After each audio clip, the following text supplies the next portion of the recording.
Okay, I think I'm live now.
Okay, let me share my link, the YouTube live link with some people on WhatsApp.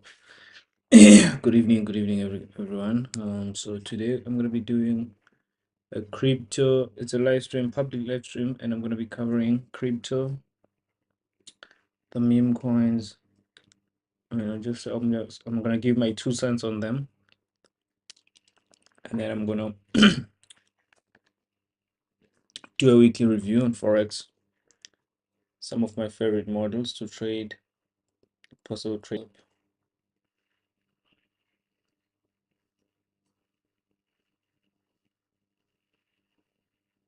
I'm live on YouTube.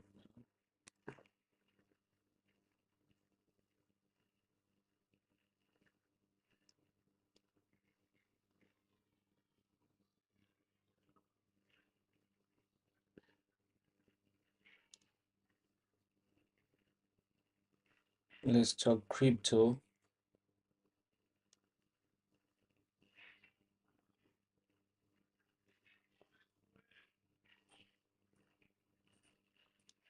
On YouTube.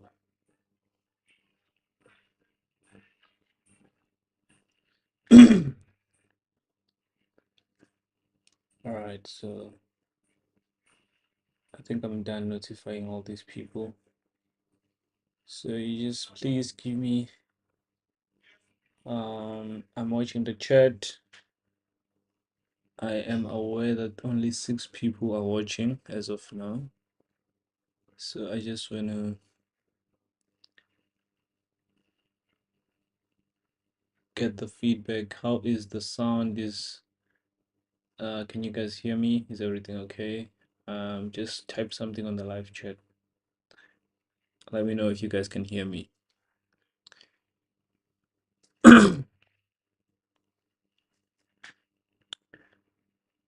Mustard.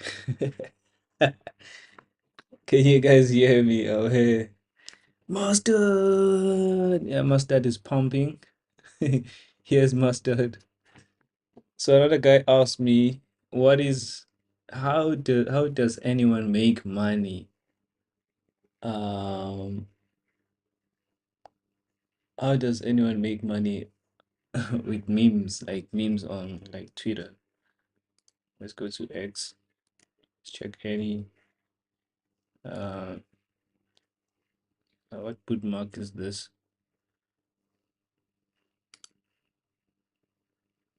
There you go. So all the bookmark that the memes that are trending on Twitter. Okay, let's check here. Maybe you're gonna see. I think there's a chill guy trending on Twitter right now. Something called chill something. There's a meme that's trending. So basically anything that's trending, like in terms of like memes, they can literally make a coin and name it after that trending meme, and then people just buy it. And as it goes up, as more people buy the coin, it's obviously gonna pump, and then once it pumps, then the market cap goes up. So it means everyone that bought is making money, and that's how they make money, basically. So yeah, if the stream is lagging, bro, please just fast forward the thing. Just fast forward you just drag the thing the what you call this thing, man, and put it like at the end there so that you catch me where maybe you are behind because yeah. So Eddie can literally take any meme and then you can just go to Pump Fun. There's a website called Pump Fun. So Pump Fun, sorry, it's Pump Fun. Basically, it's just a website for crypto geeks, and they literally can pump anything, bro. Like it's called Pump Fun. My network is also slow, kind of slow. People are. It's a weekend, so people are busy watching TikTok, and so literally you can also create your own token if you have a little bit of money and you can back it up. And if you can back it up, then you can maybe let's say maybe you have like maybe $1,000 US dollars. Maybe I think something as as little as like $1,000 US. You can create a meme coin, say Saikido. Then you create your coin, and then if you got like listed on, I think Palm Fund will automatically list it on as as a meme coin, and then like even right now there are meme coins being created as you can see here. So the market cap there is 144,000 US dollars. And this is just created by this guy 3 hours ago. Market cap is 9.6. So like the market cap basically is this is what I'm talking about. Chill guy. This meme is actually trending. This meme. So someone created a coin already. Oh, and it's called literally able to buy it. If it goes up, you make money. So many meme coins. There's so many memes, I mean. So I recently saw as a young boy who created a coin, and then I think he had like 200 something US dollars, and he made 30,000 because he created a coin, gave himself like because when you create a coin, you need to have like a maximum supply, right? Let's say you create a coin, you're not creating one coin, right?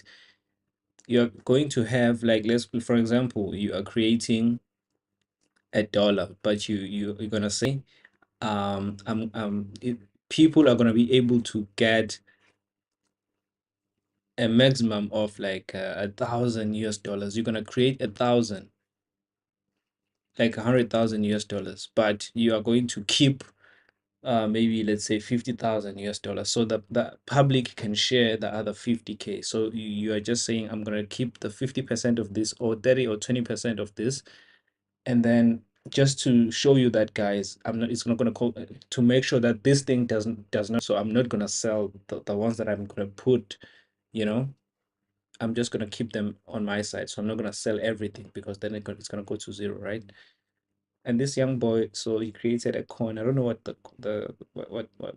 what's the coins, what the I mean that meme coin was, but he sold his so when if the developer sells his share, obviously it's gonna go to zero, right? It means he was actually um it's a rug pull. Basically it's a rug pull because then it's worth nothing. There's no significance. And if he sells, then he's selling it to you guys. As you guys buy it, you're pumping it up. And if he sells, because his 200 US dollars is gonna be worth like as the market cap goes up. So I'm gonna go to deck screener now so that I can show you. I can use mustard for example to show you because I'm not really familiar with pump fun. I don't want to end up being scammed with these guys. So let's just go to deck screener. Deck screener is a platform, it's a more legit platform for meme coins, right? It's a decentralized exchange. Obviously, you don't have to register when you want to buy coins from this. You have to do your due diligence if you want to buy from this as well. They always give you like a warning sort of a thing here. You could just connect your wallet, you click buy. If you have enough Solana, they're gonna send you through and you have the coin on your Phantom wallet. Okay. So Phantom wallet is like a non-custodial wallet. I don't want to go too deep on this. Okay, so sound check. Sound on check. Question: who exactly makes these coins? Anybody, regular citizens, bro. Just for fun. Anybody. You can also create one yourself, you know. Anyone can just can create these meme coins. So anyone can create these meme coins. So I'm actually covering this topic because people on my Discord were asking me about these meme coins. It's not that I'm here for crypto and only crypto. I'm gonna be here to actually review the market, Forex market. So yeah, anybody can make these meme coins. Anybody, anybody can make these meme coins. And you can see here, if you go to darkscreener.com, you click, so you can see you need if you click, these are like we call these ecosystems, right? So you have Solana ecosystem, Ethereum, Binance, Base. These are different ecosystems and they all have their own meme coins listed on different ecosystems. So if you want to buy meme coins from the Solana ecosystem, you need to have Solana in your wallet. It's the same for Ethereum, same for Binance and for Base and all the other. Let me check here because I recently bought, not recently, long time, I bought a meme coin, not Cog Inu. I bought, looks like it's not even, oh, Wolf, Land Wolf. Let's see if I got rug pulled on this one. Still down there. Maybe it's gonna end up pumping. Who knows? Who knows? Because I think I bought somewhere around here in April. I'm just waiting because now the bull market is in. Maybe it's gonna push because it's not going to zero anyway. And me with the information that I have, you know, I'm able to look at the because we hit this bullish order block inside an imbalance now. I think this is also, this qualifies to be our the mitigation block. So and then we pushed higher, creating a bullish market structure shift here now. And then we went to the discount of this, I think with the mean threshold of this order block somewhere around here. And then now we are pushing and we broke above this high actually. This is on a weekly chart. Hopefully on a daily chart we have a body close above those highs. Yes, we do. And then now we are inside the bullish fair value gap. So these are actually buy areas. Buy areas. I'm going to be accumulating more of this coin. And then also I want to be buying. This is not financial advice, by the way. This is not financial advice. Cog Inu. Cog Inu, I think it's gonna go to like at least like 500 million market cap. Let's check the weekly. I think it's gonna go back to like, I think it's gonna push to like 500 million market cap. So somewhere around here. Yeah, the all-time high is at 450 million market cap. I think since now the bull market is in and I see signs of bullishness, I need to trade this. I need to trade Cog Inu. Cog Inu has a huge fall. Even now, this is a buy area on the daily. We are inside this BC. I need to accumulate Cog Inu. I need to buy this thing on Avalanche. So I need to have Avalanche on my wallet so that I'll be able to buy this. You know, and I just click here, trade on, like for example, I don't think I have anything on my wallet as of yet. Let's check which wallet is connected here. You just say trade, or you can say trade on Kyber Swap or Matcha, whichever one of these. And I'm just gonna, yeah, I just have to transfer from Bybit to my Phantom, the Avalanche that I have there. That I'm gonna swap it for Copini and just hold it. It's an easy game, guys. It's an easy game. So I see people, I think there's some notifications here. People shouldn't be joining the live trading floor here, man. I'm not live on Discord. I'm not live on Discord. I'm not live on Discord. I'm live on YouTube. Like Diego was.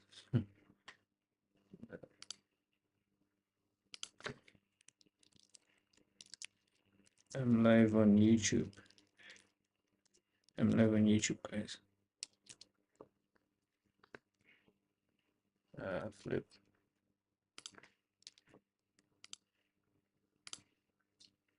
I'm live on YouTube. I'm not live on. I'm not live. So yeah, you go to Pump Fund. You can buy them on Pump Fund, and then you can also buy them on DAX Screener. And yeah, as you can see, with the knowledge that because the Bitcoin will set like Bitcoin sets like a if you talking about if you're talking on ICT terms, Bitcoin actually gives you a bias, right? So if Bitcoin is pushing higher and higher, obviously the others follow Bitcoin. So you just need to six sister approach six sister approach the meme coins. It's an easy game. It's a fucking easy game. The meme coins follow because if you look at the top traders of this meme coin, with as little as let me show you, with as little as like 2,000 US dollars, you can easily make 61,000 one trade, one flip. Because if you let's look where this guy bought and go back and check where did the guy buy and where was he selling.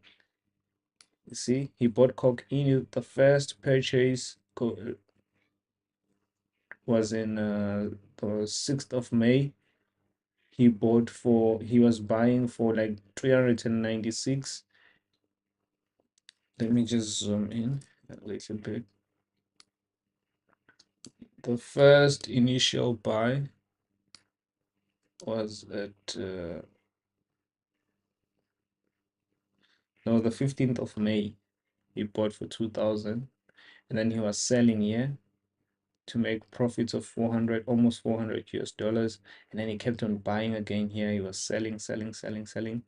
And you see, I'm gonna check the ones where he was selling 6,000 profits, 3,500 profits, 1,500 profits, 3,400 profits, 5,300 profits, and then again this is 700, 13,000. You're selling a majority here. I know you're gonna say this guy is selling at a lower price. How is he making more profits than when you're selling at a higher price? Obviously, you are selling more coins at a lower price compared to here. So you're selling more here. That's why he was able to. He was literally cashing out because he was looking at this and it's like, yeah, it's crashing now. It's crashing. It's crashing. Let me cash out. So you can see his majority of the profits were made here. 13,000 and a sin here was 4,000 and also sold for to make 18,000 here. Yeah, 36,000. You see, that's how easy. You don't have to wait for a silver bullet entry. It's not like when you're trading. Let's go back and check another top trader. I'm gonna be focusing on the top 10. Top 10. So this guy is number 8 because he's made most returns with a little bit of money. And then this is number 11. Made 162,000 from 120 bucks. It's not that's not my kind of trades. This guy, I give it to this guy. This guy bought for 5.6 and he made 40,000. On some meme coins, let me go back to Solana meme coins where you see crazy numbers. A guy flipping like maybe like something like 200 to make like 100K or maybe 50K one trade. Boom. I'm just gonna I am irony man. I think I saw this tweet from someone. It's definitely not. There you go. I think I saw this tweet from Elon Musk. He said literally, like they even screenshot a tweet. He said, "I am irony man." So these guys, they create a coin out of anything that's trending. This thing got 8.1 million views. So obviously, all these people they read Elon Musk's tweet, and if they see if they are if like maybe half of these people are crypto enthusiasts, and if they're gonna know that there's gonna be a coin that's called irony man. Maybe Elon Musk is also You know, maybe he's actually one of the developers of the coin. You know, you never know, bro. You never know. And then they're gonna come here and check. And they're gonna keep searching irony, man. They just know it's a trend. Anything that's trending, they just make a coin out of it, and then they create that, and then they pump it for like, so the game, like the game plan here is, if you see like someone like Elon Musk or Tate, if they type something and it goes viral, and then you see a coin like in like less than an hour, it's been created, it's already on the thing, and you see this green locker on that screener with a reasonable volume, like 100K, maybe 100K or 50K or something, and you have a little bit of money, you can flip that. You can take literally $100 and you can buy this coin. Don't hold it for more than 2 hours. Don't hold it for more than 2 hours. Let's check the hourly chart. Because the first, you see, I always say don't hold more than 2 hours. The second hour is actually profit taking, because then it's gonna dump. One first hour it was just getting the momentum. The second hour is the one that has the juice. So let's look at the top traders. Any guy who made like this guy bought for 5,000, he made 59,000. In let's go to the 5 minutes and see. This is like one of the guys that made a lot of money with this coin already. Already, bro. Let's look at this guy bought for 890, he made 29,000. Let's look at this guy. Let's look at this guy. You see, this guy was not, he didn't come here to play. This guy, maybe he's one of the developers, who knows. Let's see. Let's see. Let's see. He bought here,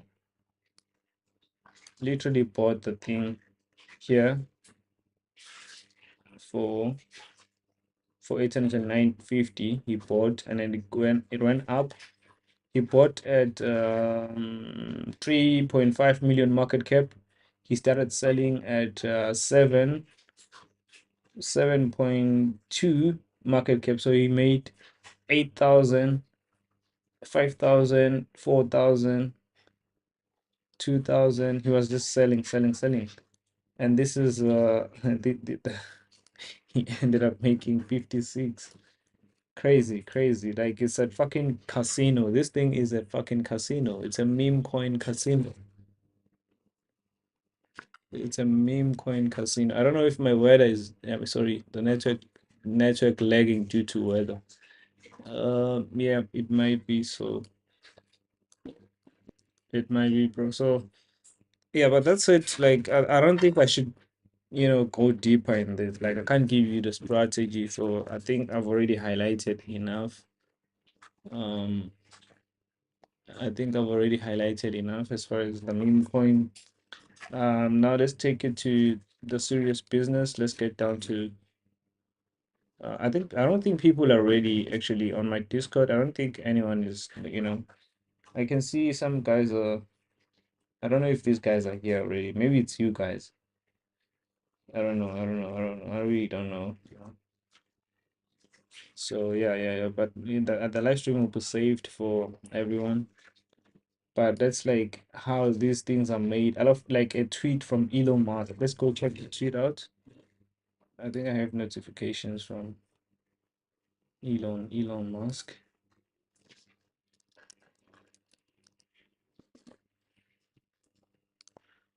I think I saw the tweet already, bro.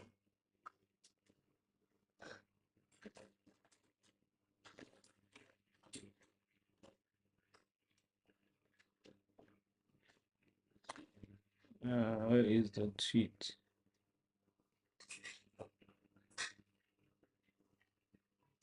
Is it still called a tweet, or is it an X? I think I saw an X from I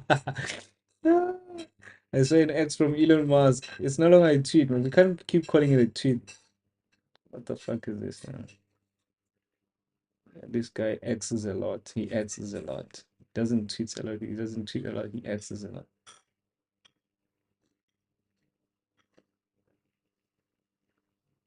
I think I'm close. I'm getting closer. Where is it? I saw that tweet, man. What the fuck? I saw that X. I saw it. Um,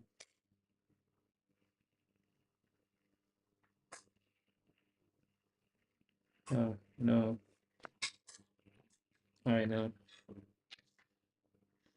Okay,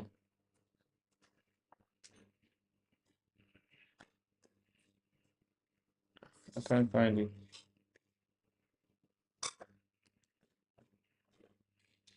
I can't find it. I can't find. So yeah, that's it. But you can just go and check from today. This tweet is actually from today at 6:54 a.m. I don't know which time zone that is, but it actually from today. Yes. So that's why someone already has already made money from Elon Musk's tweet. You understand? Yeah. So that's it. Let's now go and cover the. Let's review last week price action on gold because I'm just enjoying gold. I'm enjoying gold these days.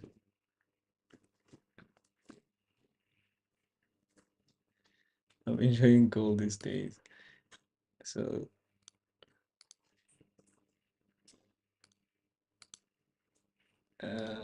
before we do the weekly forecast, so you guys can engage and tell me what you guys want me to cover. Because I'm doing this for you guys.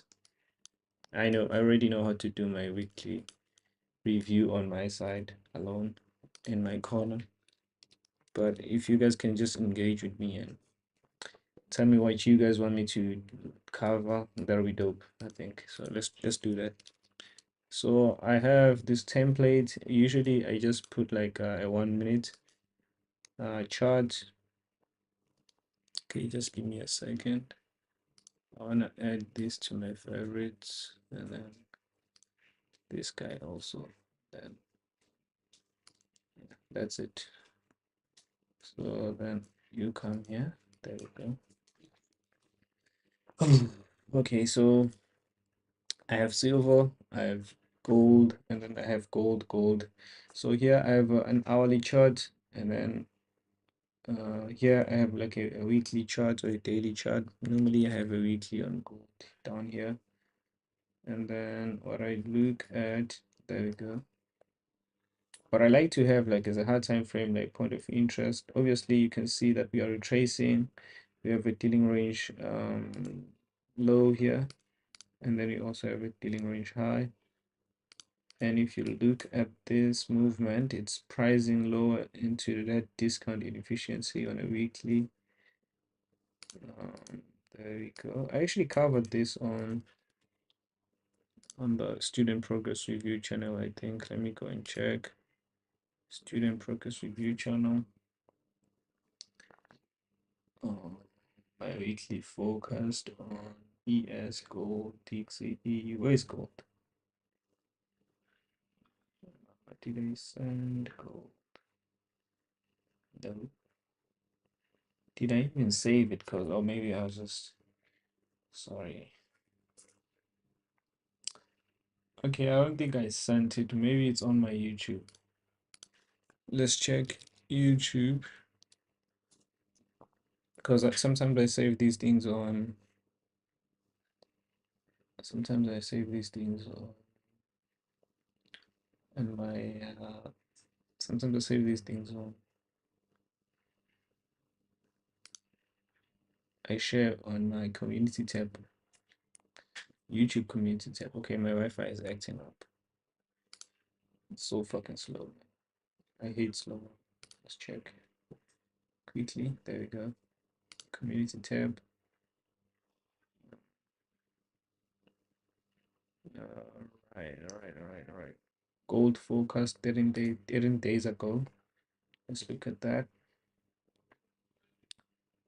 Oh, this is just, oh, this is a long time back because I remember I took a nice sell here into those relative record lows. That was beautiful. That was really, really beautiful. Let's go back. Gold forecast 13 days ago. exactly as anticipated, made 3,700 from this gold trading move I forecasted. Yeah, I think these were the results. There we go. So there was a change state of delivery that I forecasted right there, and I was waiting for a move to the downside, and it did exactly like that. So I was just making money, going all the way down right there. So yeah, if I am confident in like a weekly direction, because I don't really need to have like a weekly bias every week. If I am confident, I like to shade on my community tab here. So you need to keep, because I don't want to shade on Discord as much, because I don't want to keep on, I end up misleading people. You know, it's good if I just share it privately with my students, or I just talk about it, and they can just come back and say, but you said it, bro.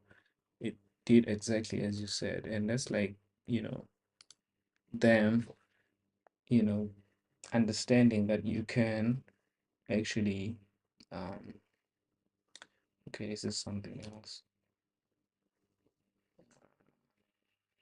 Yeah, so yeah, this is a near USDT trade. The trade was beautiful. I enjoyed it. This was nice. This was beautiful. This was beautiful. So yeah, I do share my weekly forecast on the community tab. Just thank you for subscribing, guys. Once again, thank you for subscribing. I appreciate this. And yeah, so let's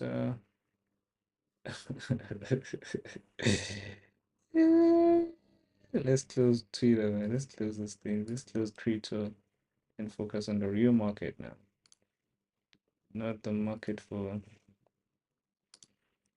uh okay.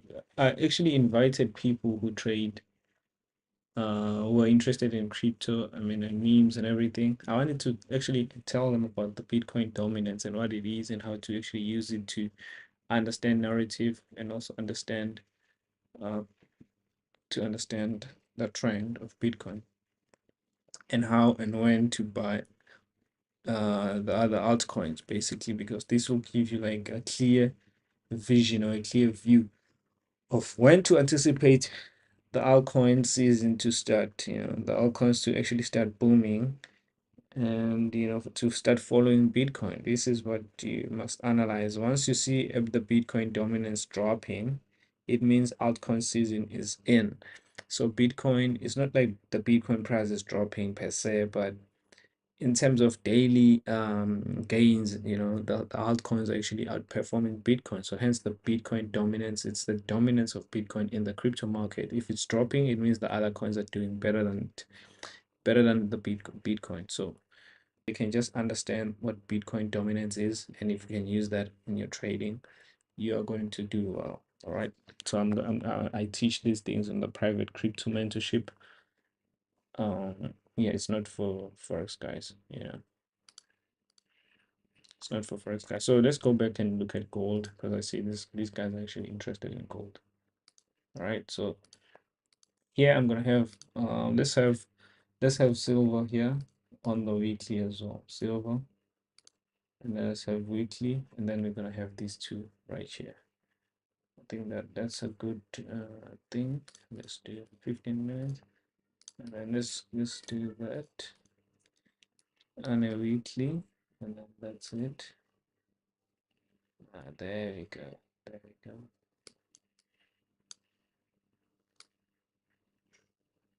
All right. So silver was inside that range high. Let me just do this. I like the blue colors. That's a dealing range high, dealing range low, right there. Right there. So at discount, because obviously you can measure this and say I'm moving from discount to premium. This is a retracement, right? Where's the equilibrium? What do we have? What's the first PDRA do we like that's visible on the weekly chart below equilibrium? Sell side liquidity. That sell side is situated where? Inside an imbalance. It's a good draw on liquidity. If it's like that, it's a good draw on liquidity. I like these imbalances when they're hanging inside an imbalance like that. Sorry, the swing lows hanging inside an imbalance like that. I like that as my draw for targets purposes. That's beautiful. And then we eventually went all the way down to reprice and fill that weekly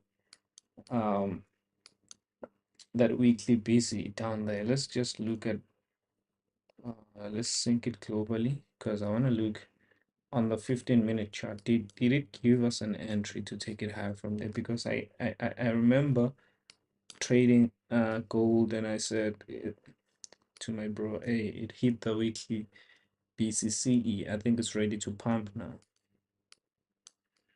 But I did not swing it. I am not a swing trader.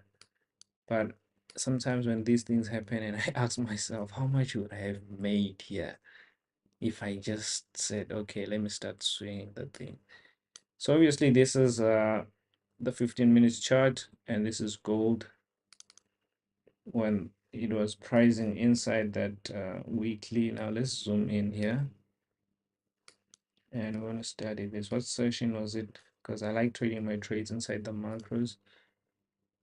Let's check the macro track. What time was this? This was around 5 o'clock. So let's check the 450 macro to 550 to 510 rather, sorry.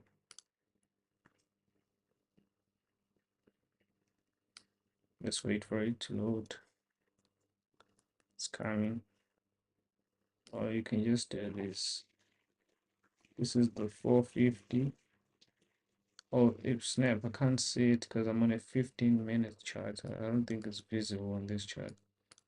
I should go to like a 1 minute, but it's fine. It's okay. I can just do this. What time is this? This is 4:45, right? Obviously in here, because the next one is at 5 o'clock because I'm on a 15-minute chart. Obviously this occurred during the macro. Obviously on a 1 minute chart, this is during the macro, and it gave us that move to the upside, and then what, violating this swing high here with displacement. Now we're inside the what, we're inside the New York, right? New York session, because this was 9:15, right? And breaking higher after violating the down close candles here, down close candles there, creating and making or converting them into what? Which one is the highest up close candle in this series? That's the highest up close candle, so that becomes your what? This becomes your bullish breaker right there. So when that displacement candle comes in, that's your swing trade right there. You can buy that, put your stop loss, maybe even underneath this whole area here as your breaker. Underneath that, I think you're good to swing it. There we go. Below the breaker low here. Once that candle gives you displacement like that, this favorable gap here, because this is my kind of entry, you buy that. But if I was buying it to maybe somewhere above this high and to that bearish order pocket premium, obviously I was going to put my stop loss somewhere below this candle because I'm just expecting a quick run from here. But you never know if you're going to be swinging the entire week. At least if you can afford even putting it below here, that'll be very smart. Okay, that's how you swing trade, right?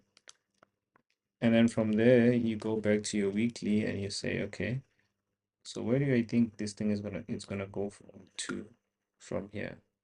And as you can see, you can offload your positions at premium. Again, you have that imbalance right there. Now we're going to be using a different color. Let's use blue shaded rectangle, and then let's sync that in layout. And then let's look at where you're going to offload your positions inside there, because that's where we are right now. Once you hit that, then you offload your positions. I think I was on these cells again on Friday. What did I trade on Friday? No, I didn't. All right. But maybe that's inside the macro again. Yes, 7:45. This is a 15-minute chart. So obviously when we swept those highs after referring to the CE of that premiums CB on a Friday. On a Friday, oh, we've been bullish the whole entire Friday, actually the whole morning, because this is London right here. And then during New York, what happened? Swept the high, 615, relative equal highs. This is a bearish market structure shift. Fair value gap, relative equal highs. We leave those for the macro to clear them and then to give us that displacement to the downside.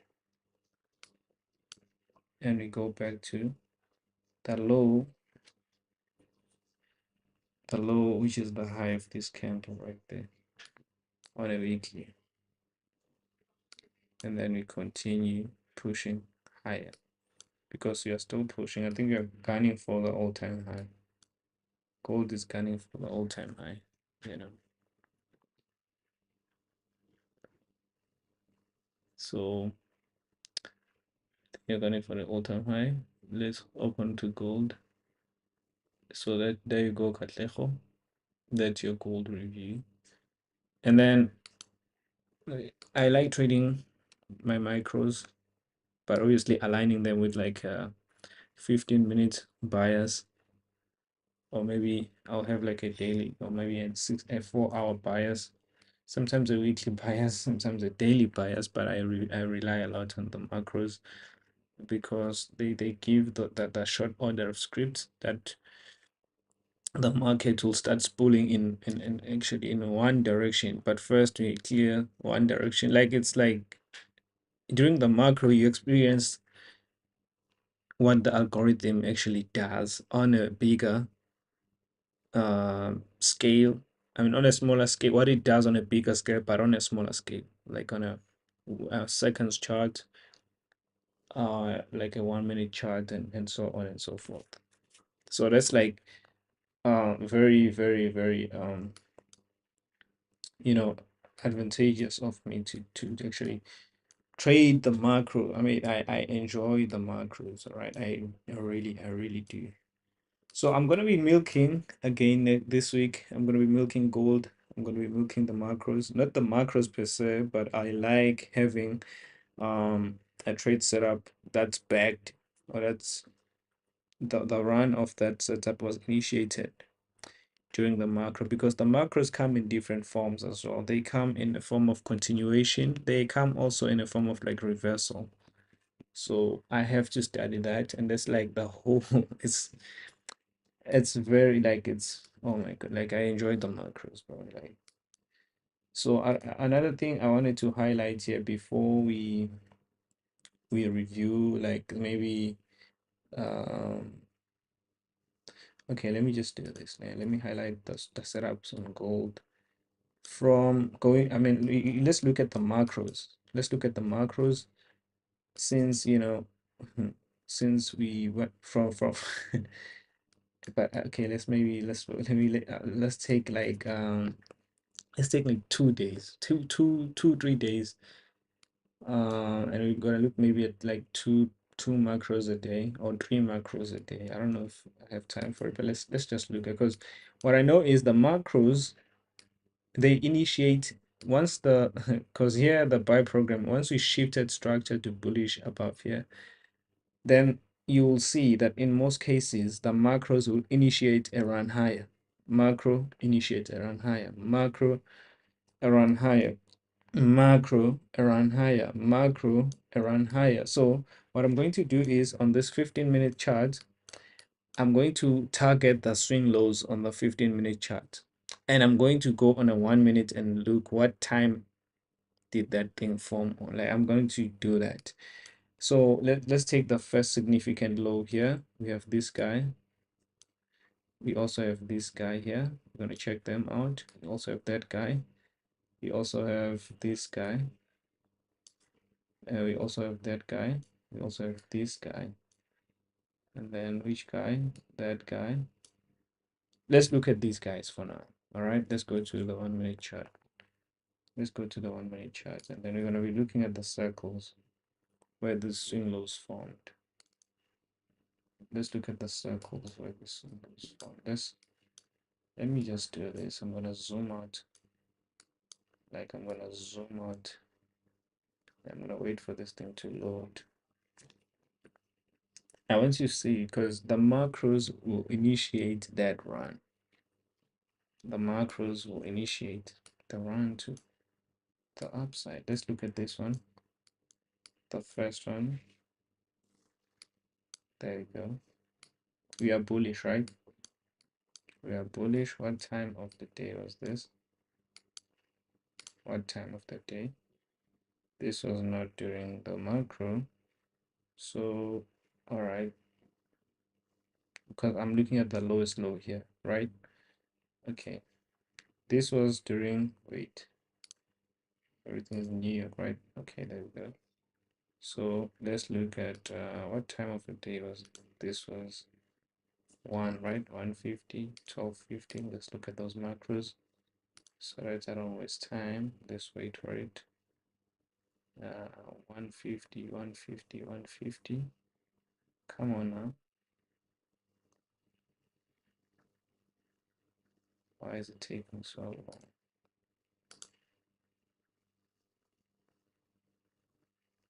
Okay. Let me just do this and leave it to. I'm just gonna do this and leave it to load. Okay, there we go. And then I'm just gonna leave it to load like that so that you don't waste time checking down here. I'm just gonna open it up as soon as I get to the circle, and then it's gonna show us what time of the day did the low form. So here you can clearly see that we have like sell side liquidity sweep. I'm just gonna focus here. I'm not gonna really focus on my left here, but yes, we do have a liquidity sweep, and then we push higher, breaking structure above this high, and then we retrace to this bullish order block here. What time of the day was that? This was inside the macro. 10:50. The run did not begin before 10:50. I mean 150 to 210. This is the macro right here. This is the macro right there. So the if you focus right here, this is the macro. This is the macro, right? Let's focus here. Okay, in most cases, I like to get a trade inside here. But yes, it could be formed. It could be something on my left that's confirming that it's ready to run. So sometimes you find I like it when the macro, when sell side is pushed during the macro and then a bullish market structure shift inside the macro, then I find a setup to buy inside the macro and then I just leave it to run. Or even if it's like this, I see like, okay, sell side purge, change in market structure shift, and then the macro is like next because I know then it's gonna run now. The macro is gonna give it momentum to run one side because it's gonna push it to seek what? Opposing liquidity to the upside, as you can see right there. So the macro occurred down here. Let's go to the next one, the one that we highlighted on the, there we go.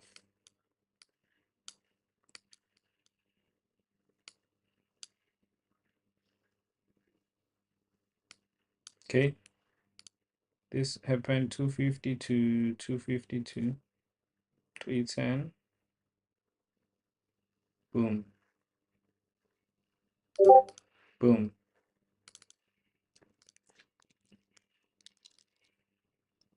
boom. This is what I'm talking about. The lows, because if you are bullish, you've established your bias. You want to be in line with the macros, and then they're gonna give you your lows. The lows are formed inside the macros, bro, bro, bro, bro, bro, bro, bro. Boom. boom, and then from this low we never look back. Boom, boom, boom, boom.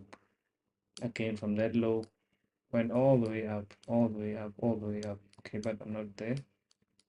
From that low we went all the way up. Let's go back. You are bullish on a weekly.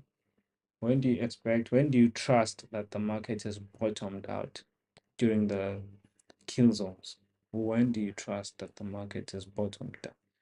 You focus on the macros, bro. Like it's the, even when like there's a short uh, order, there's a short order of like an opposing delivery, it's going to be formed during the macro. In most cases, you find that swing highs and swing lows are formed during the macro. Let's look here. This is 1036. So not that I'll 1036. Let's go to 1050. 1050 is here to 1110. There we go. So this is the macro here.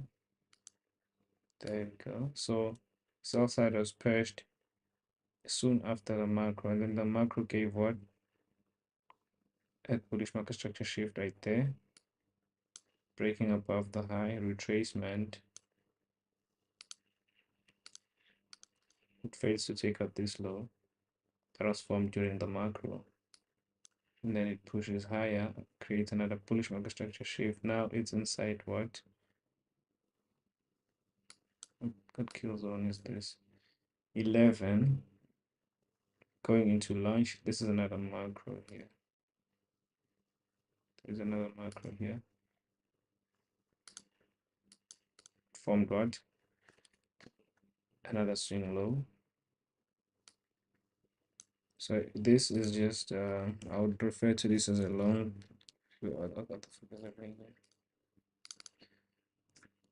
Let's say this is a long-term low. So a long-term low with intermediate term low, short-term low here. This is an intermediate term low. Intermediate term. So the macros will give you the structure. This is also an intermediate term low with a short-term low. With a short-term low on the left. Short-term low on the left and on the right. So intermediate term low, it has short-term lows on the left and on the right. And then long-term lows have intermediate term low on the left, on the right. But also this is a short-term low. This is also a short-term low because it did not take out this intermediate term low. So this is a market structure. What backs up this market structure for me is the macros. Then I can trust this fair value gap to say now it's not going to come back and take out this low. Because if it takes out this low, then it means it takes out this low here. So then it means we are no longer bullish, and then boom, we have liquidity up here. We have liquidity up here. And then we also have that imbalance there. I can just keep scaling it out and then maybe to be trailed out somewhere here, then trailed me out, and then it continues again to rally. But the macros, they back my analysis. They back my analysis. So I'm going to be showing you guys these things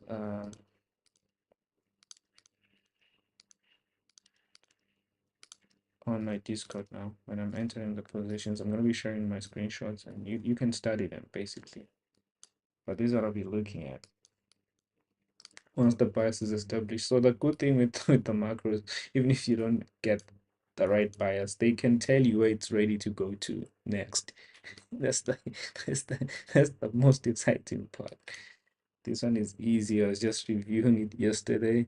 So it had an SMT with silver down here.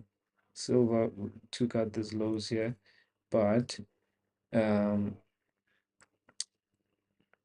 we had this bullish market structure shift above, and this was during the macro, sorry.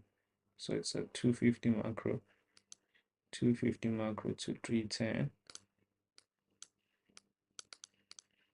SMT, bullish market structure shift above here, retracement. So inside the macro, because I want you to focus here, what happens inside the macro? We clear what? Sell side, making what? An SMT.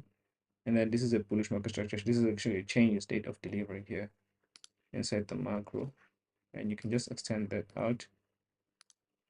Sorry, man. Change in state of delivery inside the market. You can just literally buy that change in state of delivery. You can target buy side up there. Boom. It was just time distortion because silver at the time was taking out these lows here when gold made this retracement. But look at the board is respecting the change in state of delivery, and then eventually it delivered buy side.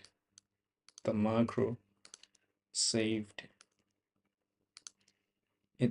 me because I understand that these things will form inside the market. So all the lows and the highs that we've highlighted, the swing lows on 15 minutes that formed were forming inside the macro. The macro will give you the short order of script. Actually, I think on my Spotify I have like a small recording. Okay, maybe I might be stopped because I'm now in a 1 minute and I'm trying to backtest this thing. It's a lot of data. I don't know if they're gonna give me up until Monday on like a 1 minute chart till Monday. I don't know if they're gonna give me that much, but at least we've now seen what this thing looks like. You know, on so many examples. I can go on and on with this thing. I can go on and on. I don't know what's happening with my chart now. There we go. Oh, there we go. Okay. So I think they just gave it back. They just gave it back. Let me remove it. Let's go back and just try and see if they're going to load and give me more data. There we go. This was during the macro. Okay, we've covered those. I think we've also covered these here. These are the ones that are not covered yet. So they are giving it up. They are giving it to us. Great, great, great, great. So now I think I can just say open here and they're gonna show us. Okay, coming through, coming through, coming through, coming through. We're waiting for this part to load.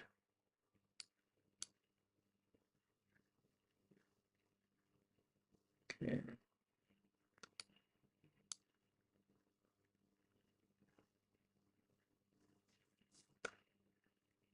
This is 110. It is inside the macro. This is the low here was at 601, 106 rather. It's inside the macro. It's inside the macro. Okay, the market structure here was not as beautiful. It was not too good, but I think it was just waiting for the silver bullet at 3 to start delivering buy side relative equal highs, relative equal highs, and then what happens is, okay, since we cleared sell side here, I'm not gonna look left that much, but yes, we did have an imbalance that we are feeling here. Hit the bullish order block right there. So you can just now you can use these things to frame your trade, right? Retracement, hit a bullish order block. The market structure shift was not as strong because I would want to see a market structure shift above this high, but instead it was used as a draw because it had what relative equal highs up here. So I wasn't gonna trade this macro here. I wasn't gonna trade it, but the next one I see an accumulation, manipulation, and distribution kind of thing. Not to say this is the cleanest price action, but now if you're inside a kill zone like London or silver bullet, which begins right here, this is a silver bullet trade now, which is my kind of thing. Once we cross and close above this high here, I can scalp it and target these relative highs here. I can trade above this high. I don't need to trade I don't need to catch the low here or the lowest low there. No, I don't. I'm comfortable trading if I'm trading my futures account, then I'm comfortable trading above here and just target these highs. Yeah, it's just, you know, we make you know, you make good money doing that. You don't need to trade like long price legs, like this whole thing going down for you to make money. It's not like with futures. A quick scalp like that can give you a significant amount of money. This is not my kind of price action. I'm not even interested if it was during the macro, but yes, I see this was during the macro, the lowest low inside here was actually during the macro. This is 1306. That's a macro. I don't care about this one because this is like short-term low, intermediate term low, short-term low, short-term low, boom. Inside the macro. This was obviously confirmed. No, we did not convert. This one, this is not confirmed yet. This was not during the macro. 120. But this one was during the macro. This swing low, which was an entry to go higher right there. Yeah, but this one was not during the macro. It's okay. This is the one that I'm mostly interested in because this was feeling that weekly imbalance here. This was 452, 451. This was 450, just a few minutes. 450, 450 inside the macro, sorry. 450 going into 510 right there. The weekly low was created inside the macro. I'm done, bro. I don't know, like, I don't know, bro. Like, you are trading. Look at this. Okay, let's go back. You are trading and you just hit the. Oh my god. Okay, this thing keeps disappearing. I don't know what's happening with my network. There we go.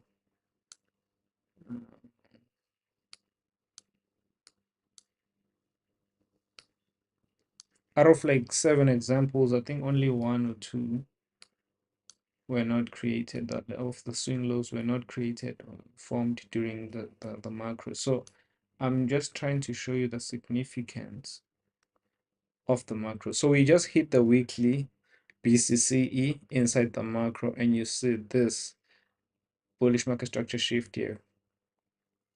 This retracement, why not buy that thing, bro? Like, why wouldn't you buy it and swing it for the whole week? Because this was an entry.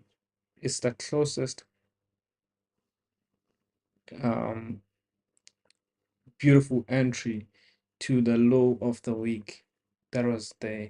Like, it's the closest thing, you know, that I would have entertained. This buy here is what I would have entertained, bro. Like, even if it's outside the kill zone, bro, I understand that it's gonna be retracing either way. Because London close, I mean, like, London kill zone ends at 5 o'clock. And if I'm gonna be trading, because I've noticed this thing a lot.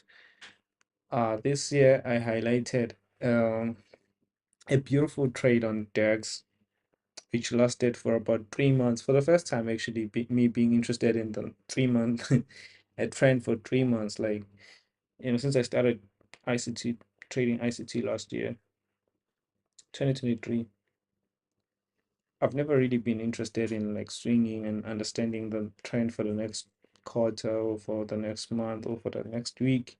No, actually, the next week is what I've always been focusing on. Like, for a trend for the next 3 months, it's like it was the first time predicting and actually anticipating that thing so accurately. And I said, I was calling the low of the week. I don't know if it was a high of the week or low of the week. I think I called both. I said actually, I called the high and the low of that quarter. This of the 2Q, bro. But when it made it to my draw on the 3 month chart, I was like, where is my money? Why did I not make money on this? Like, you know, I think I should now start doing these things more. And I'm gonna be swinging. Next year is gonna be fun. I'm gonna be making money every second, basically. That's my goal next year. I won't be letting these things pass like this. I won't. Trust me. I'm gonna be extracting millions and millions, billions and millions. And I'm gonna be swinging in US dollars. I'm not gonna be swinging rands. Nope. Nope. Nope. So yeah, that's like me reviewing the market. I don't wanna focus too much on the silver bullets. Those things are easy. I've been doing that, but the macros is what, like, if you understand the weekly trend and you understand the macros and you understand what to look for during the macros, and if you don't find it, you wait for the next one. It's like you can trade every hour with that model. You can literally you can find a trade every hour. You wait for a sell side rate, bullish market structure shift inside the macro. You're bullish on a weekly, boom, that's your trade. You leave runners on every buy that you're going to be taking. Monday, Tuesday, up to Friday, you do the same thing. You minimize number of trades you take per day. You take 2 per day, and you're going to be profitable. I think that's it. I was actually focusing more on gold. I never really looked at NASDAQ that much this week. I never looked at NASDAQ that much. So we can maybe go and check NASDAQ before we do like a weekly focused, and then we end the live stream. So I think we're done with gold. Maybe we can look at oil. If there are people who trade oil on the live stream, maybe you guys let me know in the chat box. You guys are too quiet in the chat box. I don't even know what you guys want me to cover. So I'm just gonna be you know, hitting all the corners. I'm gonna be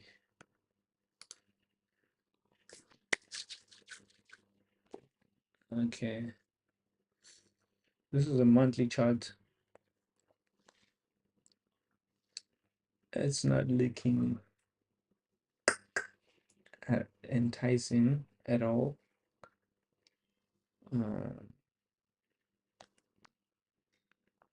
It looks like, is it still gonna load or what? Because let's look at the daily chart and see, is this all they have? The data goes back to like December last year. Okay, there you go. Okay, there you go. Okay, let's go to the weekly chart then. It seems like we have more data now. All right, the data goes back to 2018. Okay, now I think we have something to work with. All right, so I'm looking at this as accumulation, manipulation, distribution. This could be setting up for that second phase, but I'm looking at these clean lows here on the weekly as a potential draw.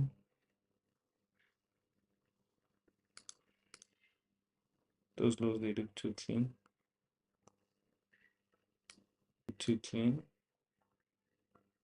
and they're also a discount of this trading range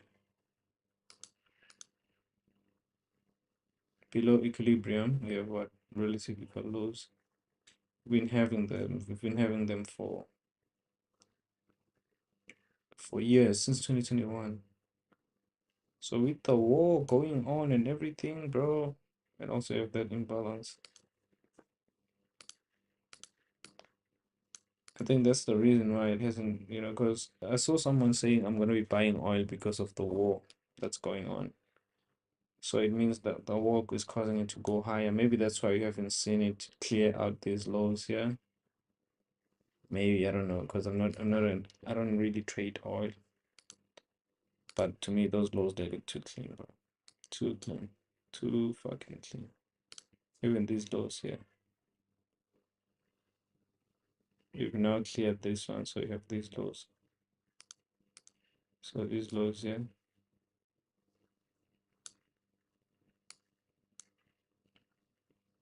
I don't know what's happening.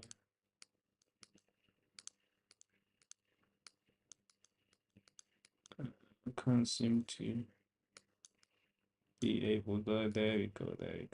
Now I can do it. All right, there you go.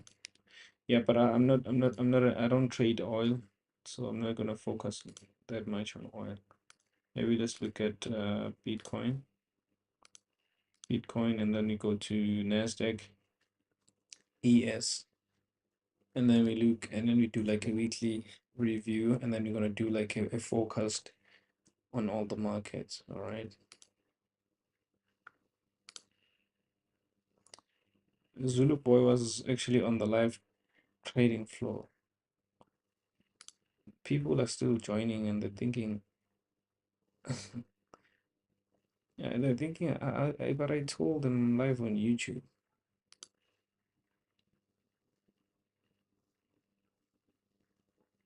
I don't know, maybe SPP is still asleep. So this is where we at. This is the Bitcoin chart on the monthly. We're actually at all-time highs, so we don't have any data to look. There's no reason for us to look left that much. I'm just gonna be doing my projections on Bitcoin. Let's go to like a weekly chart so I can do some projections and the most likely targets that are going to be hit on Bitcoin. So I'm just going to be using this manipulation leg, the last manipulation leg, to go all the way down here, and I'm going to be using my standard deviations to actually see, because I think we're about to hit like negative 1.5. We just delivered negative 1.5 standard deviation already up here. Well, the next one will be the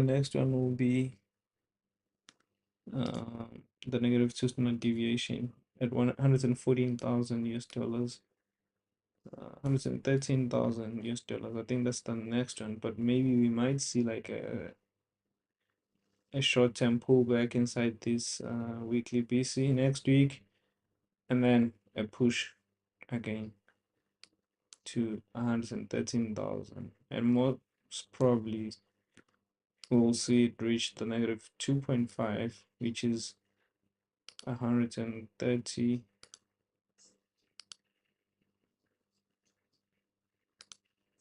130,000 US dollars. Those are my most likely targets, and we've already delivered this one, so I'm just gonna paint it like that. -1, -2 standard deviation. I'm just gonna put it on. I'm gonna make them red. I'm gonna make these ones red because we are in a bull market, so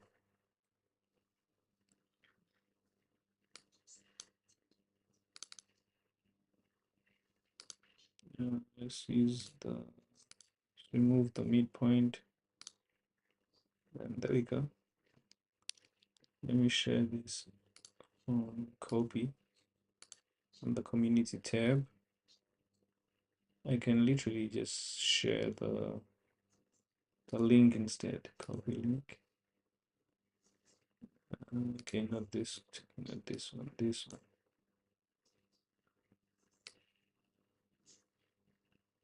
There we go. Copy link. Then I can paste it here. This is BTC projections 2024 bull run projections.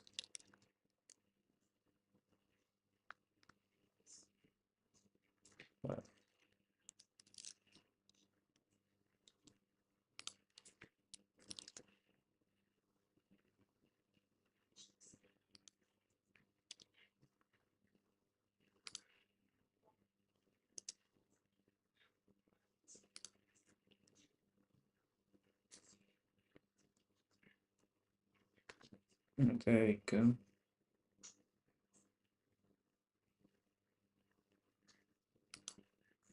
Let's look at that.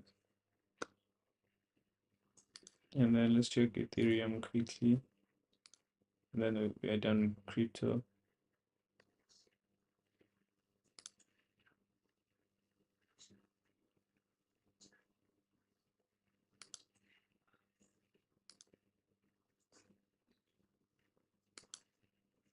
Okay,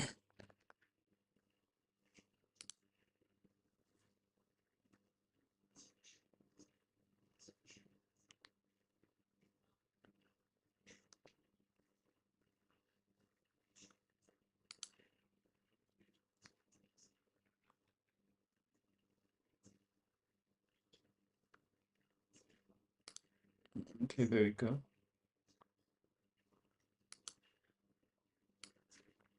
So Ethereum is not yet at all-time highs. It's a six sister. Obviously, you can, looking at the weekly chart, if you can go lower this week to sweep these lows here, those are good buying opportunities below previous week's low right there. And then obviously we are going to be targeting the all-time high. But I feel like Ethereum is slowly dying out.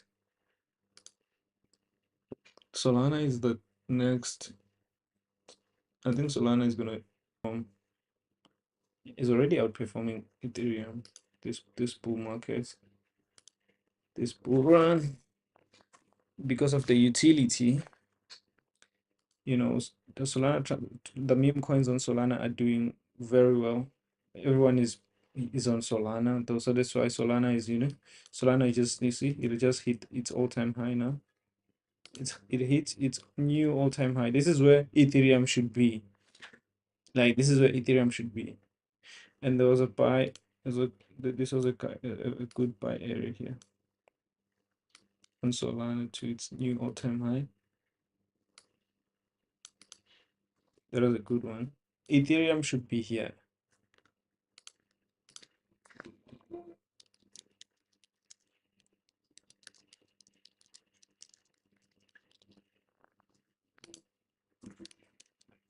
I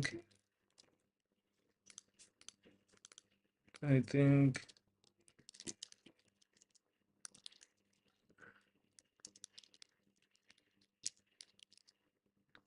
I think Solana is the new Ethereum. This is a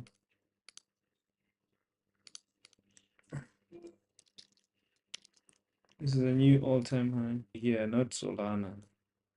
I'm just gonna keep this on my community tab here. I think Solana is the new ETH now. I think Solana is the new ETH now. Not now. Hashtag 2024 bull run.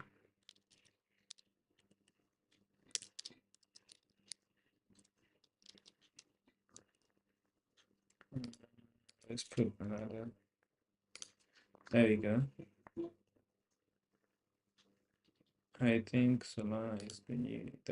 I honestly feel like, because if you look at Ethereum, it should be at its all-time high. Let's go back to NASDAQ. I'm only gonna be reviewing NASDAQ. I'm not gonna go deeper to like these other. I'm not gonna go deeper into these other, indices. I'm not gonna be doing that.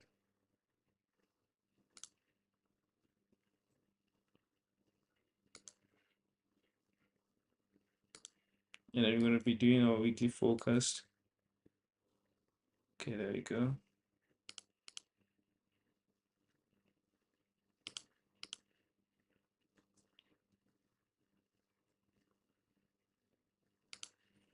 Okay, there we go.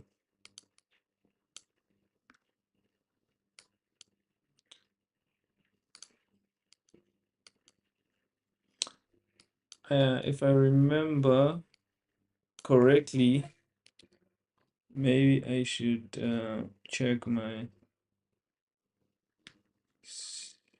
indices tab here, because I think I shared my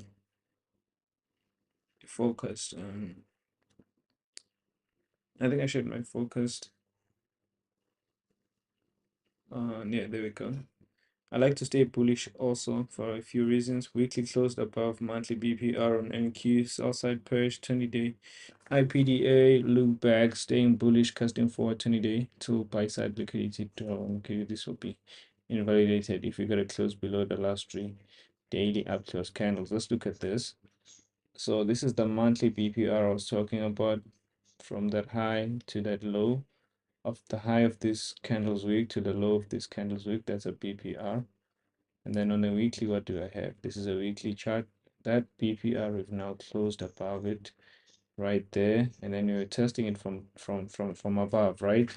And then I said on a weekly, on a daily chart, I want to see, because we opened, I was taking this significant low, casting forward 60 days, 60 bars here. I said I want to stay bullish because I see this as a open sell side perched in a break in the structure. So I said I'm bullish. I don't want to see it close below these lows right here. Okay. And then okay, now let's go back and see if that what transpired here. I was looking at this BPR. Where is the BPR again? Okay, let's go back to the monthly, and then let's check the monthly. Come on now, come on Wi-Fi.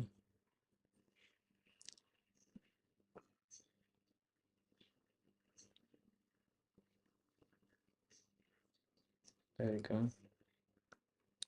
So I looked at the BPR on the monthly, right? Which BPR was it? I think this was the BPR, right? Think so. Think so. Let's go back. Monthly, I took that BPR. Right. Okay. Why does it look like these charts are not the same on the monthly? Because maybe I was using a different broker. Who knows? Okay, let's look at the BPR. This is the BPR I highlighted. There you go. Yes, this is the BPR. There you go. I used this greenish color, powder blue.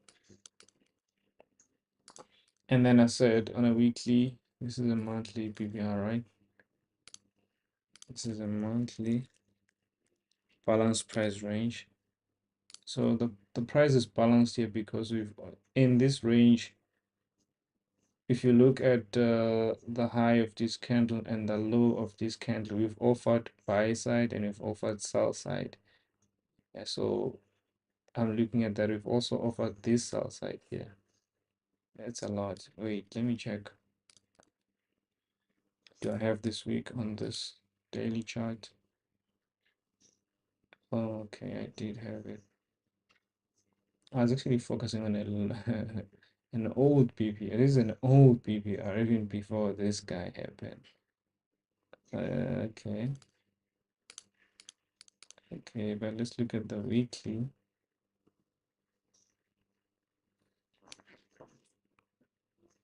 Having closed above that on a weekly, I said I was staying bullish. And then I said I don't want to see it close below these candles lows here. This candle lows on a daily. Let's look at that on a daily. Obviously, you see previous week only took out previous week's low and then we pushed higher. We are still pushing higher, by the way, as you can see. So, and then I was casting forward because I just took this significant low here and I was casting forward you know, the next 60 trading days. So here I only focus on the 60 bars, not the 84 days, because the bars I'm counting literally the daily candles, but this includes it includes the Sunday's trading, which is like not really, you know, that much of a trading day. So focus on the 60 bars, not the trading days, all right? And then obviously we have what, 20 trading days a month. So this is basically 3 months of trading. So this is like to give you a trend for the next quarter, basically. And you're casting forward from the significant low that we made you want to focus or study the next 60-day. Are we still bullish? Are we staying bullish, or is it changing a trend? So we opened, rallied, took buy side here, and obviously these are the highest highs inside this range. So this is the previous 3-month or quarterly highs, right? But after taking out these highs here, does market break structure? So if we're to break structure after purging these highs here, and we have to go below these swing lows, right? We have to go below these swing lows, right? And we did not, right? So we just retraced, we hit the main threshold of that bullish order block right there after clearing sell side. And then this was a new displacement after Trump won elections, right? We have all-time highs, we closed above body high. So I'm looking at it as a continuation for at least for the next 20 trading days, right? So that's like a month's worth of trading. So I'm staying bullish until this day here, and I'm gonna be studying these days patiently. So this is like I'm using that high, or at least the premium RSI, as my draw on liquidity. I'm staying bullish on NASDAQ, and that's what I was saying. That's what I was saying here on this basically this weekly forecast, and I was using these things to actually cover that. So obviously when I go into like a smaller time frame when I'm going to be trading, obviously then I'm going to be using the first presented fair value gaps. I'm going to be using those to my advantage, and I'm going to be looking for support in those areas. First presented fair value gaps from Monday of that week till Friday. I'm going to be extending them out. I'm going to be looking at the previous days lows, previous days to get a sweep, previous sessions lows, sweep under those, and then I'm going to be looking for bullish setups at the right time of day, provided I have also a clear draw intraday, draw on liquidity intraday. And I'm just going to show you an example of how to actually do that, how to trade using the first presented fair value gaps, new week opening gaps. Also, I'm going to be looking for like sell side raid below, and then new week opening gaps or new day opening gaps below relative equal lows. And once we rate those and a bullish market structure shift inside my kill zone, I'm going to be buying those things because I'm bullish and I want to be in alignment with that bullish bias. So I'm putting more leverage on at night at 9:30 New York time. Everything's in New York time, right? So they have an opening at 9:30. Basically, we have regular trading hours and then electronic trading hours. So basically, in the past, you're only able to trade NASDAQ from 9:30 up until 4:14. So that's like the closing price, the rate, the settlement price, right? And then you had to wait for the 9:30, the opening day. But nowadays we have an algorithm so that takes over. So that's why we have electronic trading hours. That's when you're trading. It's like basically an algo. If there is no better word that can describe that, these things are actually this is an algo. Basically, if you don't have that understanding even now, like I don't know, because you can literally that it's not buying and selling pressure. They have to move it electronically. They even say it. They say if I were to check on the futures chart, let me just give you an example. Let's go to trading view here, and then let's go to futures. Do I have futures? Indices, bonds. Let's check these bonds here. This is the futures market. It's not like a CFD market, all right? So let me also go to buychart.com, and so that you guys can see what I'm talking about.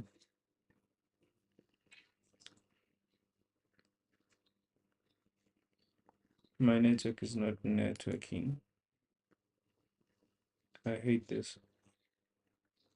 Okay, we do have this guy now. So it doesn't matter any futures market, all right? It doesn't matter any futures market. You're basically trading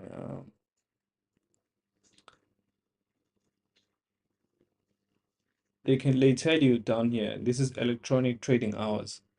They tell you, and then you can change this to regular trading hours, and you can only see um the candlesticks that you see. This is like the real market, right? Where people were trading. But if you go to electronic trading hours, then it's gonna give you everything, right? Your London sessions and everything. But NASDAQ does not have the London session basically on regular trading hours because it begins 9:30 to 4:14. So it doesn't have 2 a.m., 3 a.m. It does not have it unless you open electronic trading hours. So the CFD market covers everything, right? It's like an electronic, it covers the electronic trading hours. So if you were to focus only on the real market, it's like the regular trading hours, then you would understand the significance of the first presented fair value gaps, because the first fair value gap after opening at 9:30 on regular trading hours, it's going to be very influential throughout the week. So you're going to be extending those out. So let me show you an example here on the NASDAQ and how you can use those to actually catch the lows of the day, like low of the day or maybe low of the week, using those. The same way I would incorporate the macros when I'm trading gold. I'm also going to be doing that thing on NASDAQ, but also having that the first presented fair value gaps in my favor. I'm going to be having those new week, new day opening gaps, the new opening range gaps high, and the new opening range gaps lows. So basically those are the opening price at 9:30, and that it's a difference between the opening range gap basically is the difference between 9:30 opening on regular trading hours and the closing, which is the settlement price at 4:14 p.m., right? 4:14, 16, 14 p.m. Eastern Standard Time. So that's like New York time, right? So the first fair value gap after 9:30, the first presented fair value gap every day, extend that thing out. So you don't take the 9:30 fair value gap because the 9:30 is the opening and it does not exist on the on regular trading hours. So let's focus. Let's put a vertical line on every 9:30 from Friday going into Monday this week. And I just want to highlight, because I don't want to make this a long live stream, I just want to highlight the first presented fair value gaps and look at that. I'm not going to go into the new week opening gaps. You're going to have to tune in for the next live stream. And I just want to show you how to actually catch the first presented fair value gaps, okay, on NASDAQ. So here's the first presented fair value gap, 9:30 opening. If it's going to be in a 9:32 fair value gap like this one, it qualifies. If it's a 9:31 fair value gap, anything from 9:31 fair value gap, sometimes you won't find a fair value gap until maybe 9:37. You still take that first fair value gap and you extend it out. So let's take this fair value gap out. Let's extend it out in real time. You see how influential it is throughout the day. Look at the bodies, look at the low, look at those highs, look at that high right there.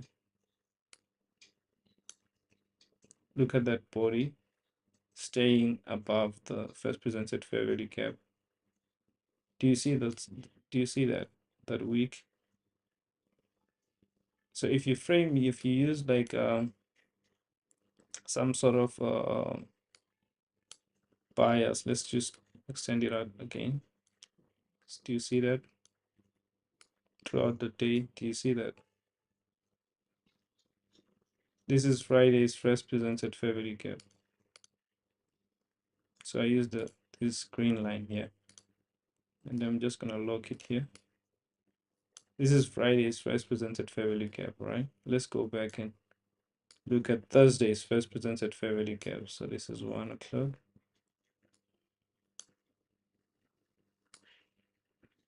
Let me grab some water while the chat loads more data.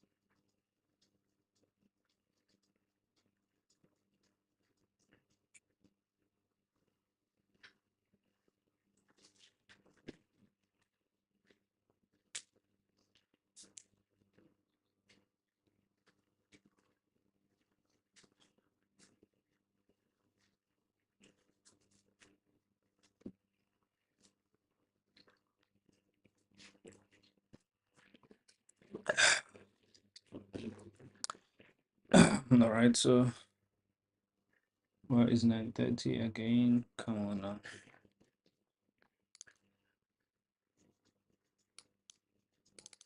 All right, can you guys still hear me? Can you guys still hear me? I don't know what's happening here.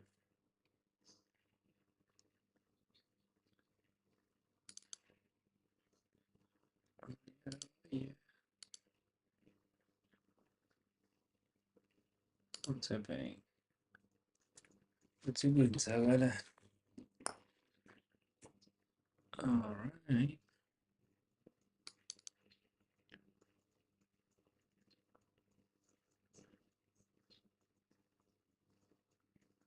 Let's get more water.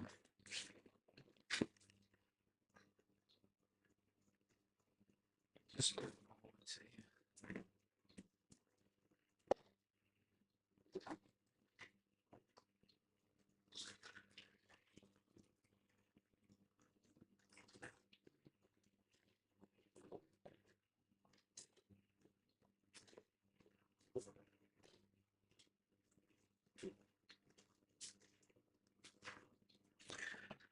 There we go.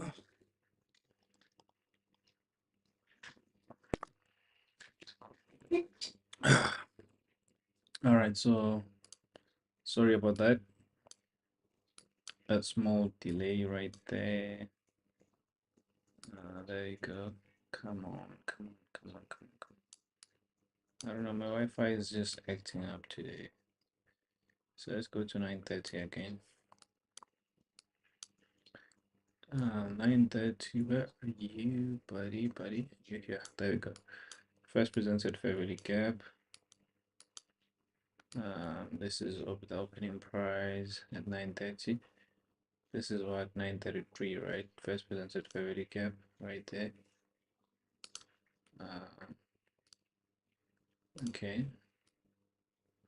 What's the date here? This is the first presented favorite gap on Thursday.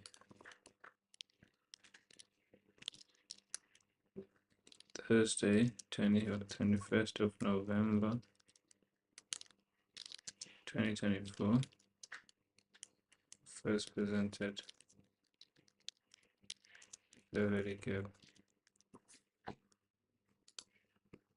November. First presented favorite gap. Okay, let's use a gray color.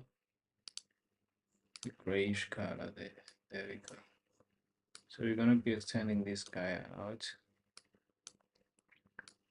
Alright, just a bold inside there. Just wanna use that guy. So I'm just gonna be doing this. I want to do that. So okay, again you can see that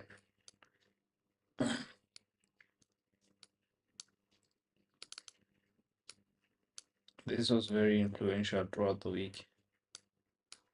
Very influential throughout the week. This was on Thursday. Excuse me. During Asia. It was still influential even during Asia.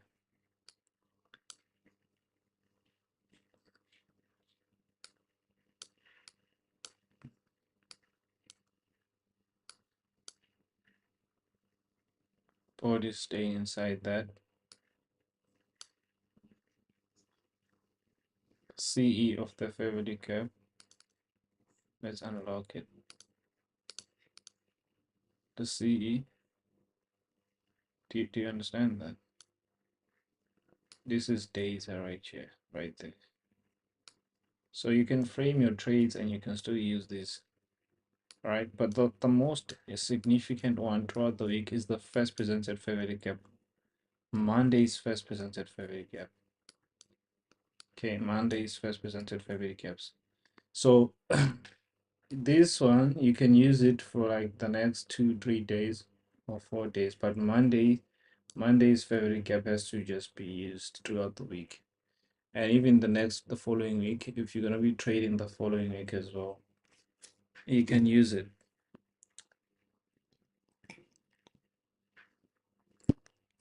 For the whole month, if you're gonna be trading in close proximity, you can use it. But he said ICT suggested we use it for the whole week, just to have, you know.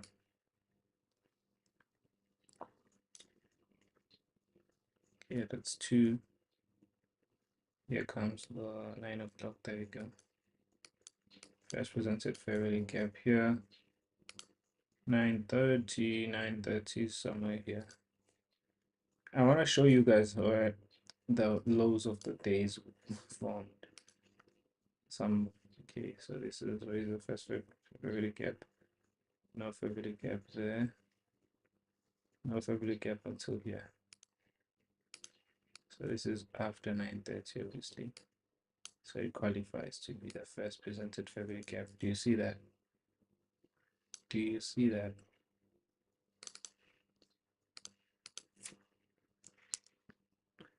What date was this?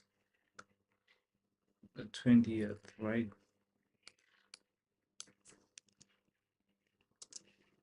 Okay, so now I'm just gonna say extend. I'm just gonna say extended style, extend to the right. There we go. And lock it. So that when I scroll like this, it's there throughout the week. I don't have to, yeah. Look at that. This was the PM session. Actually, this is like London, look, I mean Asian session. Sorry. Imagine, bro, still using the same family gap from. Wow, wow, wow, wow. Look at that. Look at that. Look at that. And then you look at that high right there. You look at those lows. You look at those highs there, lows there. Boom. Oh my god. Oh my god. So we're still gonna zoom out a little bit, but we're gonna keep the first presented February gaps. This is not Thursday, this is Wednesdays. So I need to change that to Wednesdays. Wednesdays. First presented February gap. Come on. Come on.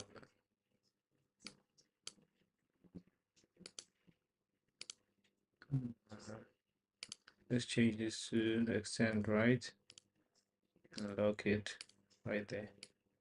So that when I scroll like this, I have them like that.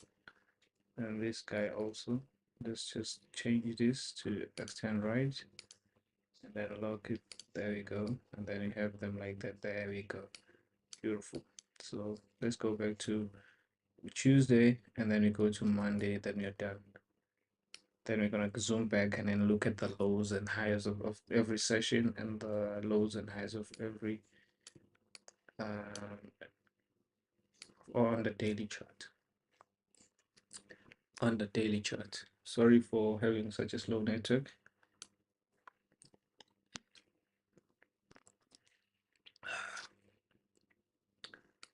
I'm definitely gonna do better next time. 9:30 is somewhere here. This information is very this information is very useful, guys. Don't take it for granted.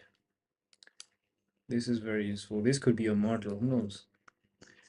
9:30, the first value gap was at 9:35 right there. It includes a volume imbalance, so you have to incorporate the volume imbalance as well. And then you say this is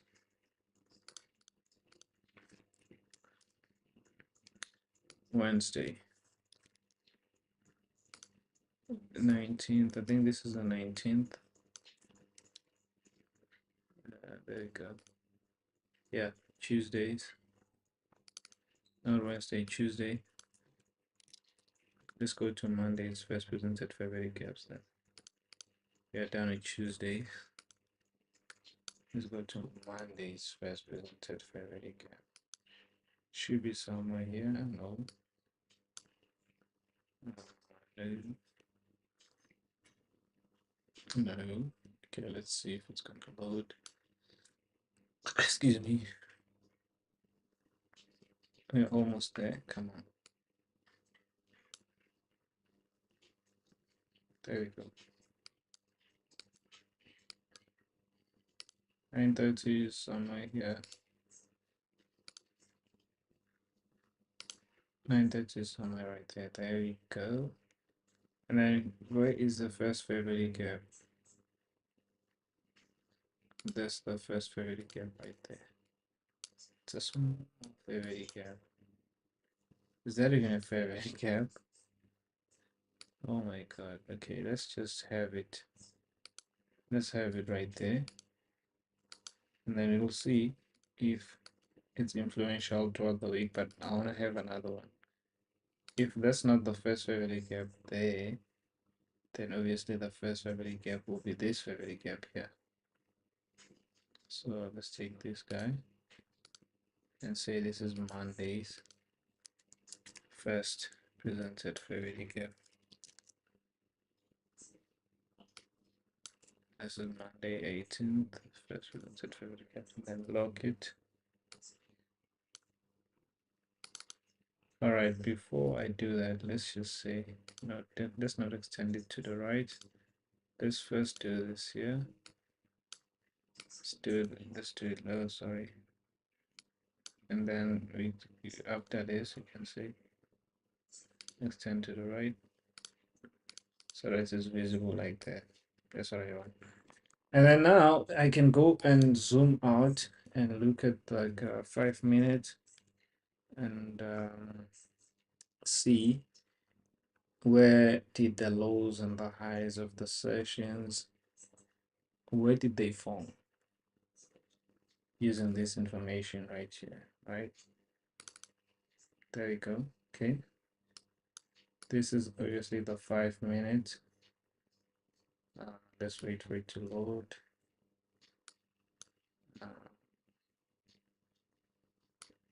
Look at this the same way I was doing the macros. Now imagine if I were to incorporate this with the macros, and you can see that's 510 macro inside the first presented fair value gap. What happens? I'm bullish. It's gonna give my support. These are true support and resistance. This is a true support and resistance. And also you look at that one right there, boom. Bearish market structure shift, retracement from Thursdays to Wednesdays is presented fair value gap.